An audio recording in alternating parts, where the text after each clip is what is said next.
بسم اللہ الرحمن الرحیم، الحمدللہ والصلاۃ علی رسول اللہ صلی اللہ علیہ وسلم۔ آج ہم پڑھیں گے اولئک، ذالک، ذاک، تلک، تانک۔ یہ جو اولئک میں کاف ہے، یہ کون سا کاف ہے اور اس کا مقصد کیا ہے؟ جی کاف ضمیر نہیں ہے، یہ کاف حرف خطاب ہے۔ ایسا مت سمجھنا کہ یہ مضاف ہے اور یہ مضاف ہے، یہ بہت بڑی غلطی ہے کہ اس میں اشارہ کو آپ مضاف کہہ دیں۔ کیوں؟ اس میں اشارہ معرفہ ہوتا ہے، معرفہ مضاف نہیں ہوتا کبھی بھی، معرفہ کبھی بھی نہیں ہوتا۔ اولئک کے ساتھ یہ اس میں اشارہ کے ساتھ جو کاف آیا، پھر یہ ضمیر نہیں ہے، پھر یہ اسم نہیں ہے، یہ ہے حرف خطاب۔ اچھا جی، یہ کیوں آیا؟ مقصد بتلانے کے لیے کہ مخاطب کیسا ہے۔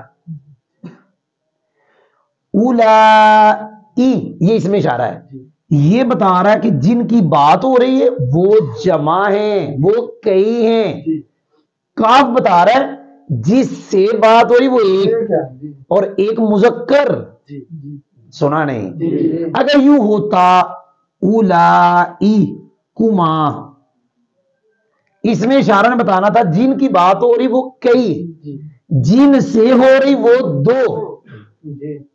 کوئی سمجھ بھی آئی؟ قرآن پاک میں اولئک، یہ اس میں اشارہ نے بتایا کہ جن کی بات ہو رہی ہے، جن کی طرف اشارہ ہے وہ کئی ہیں، لیکن جس سے بات ہو رہی وہ ایک ہے، مذکر ہے۔